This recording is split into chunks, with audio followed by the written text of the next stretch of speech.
భారతదేశంలో జరుపుకునే ముఖ్యమైన పండుగల్లో వినాయకుని పుట్టినరోజైన వినాయక చవితి ఒకటి.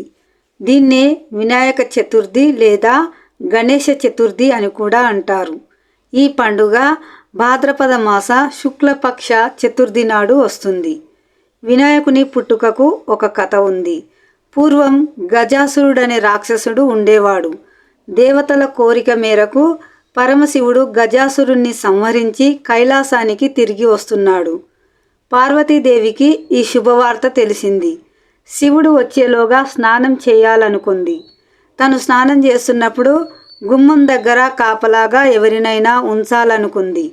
వెంటనే నలుగు పిండితో బాలుని బొమ్మ చేసి దానికి జీవం పోసింది. ఆ బాలుడెంతో ముద్దుగా ఉన్నాడు.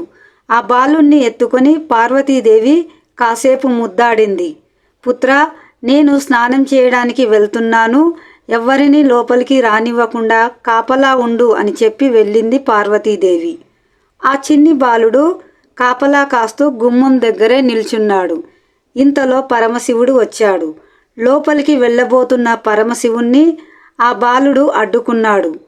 తనను లోపలికి వెళ్ళనీయకుండా మొండిగా అడ్డుపడుతున్న బాలుడి తలను శివుడు నరికేశాడు.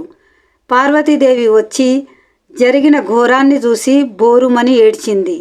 అసలు విషయం తెలుసుకున్న పరమశివుడు ప్రమదగణాలు తెచ్చిన ఏనుగు తలను బాలుని మొండానికి అతికించాడు. తిరిగి ప్రాణం పోశాడు.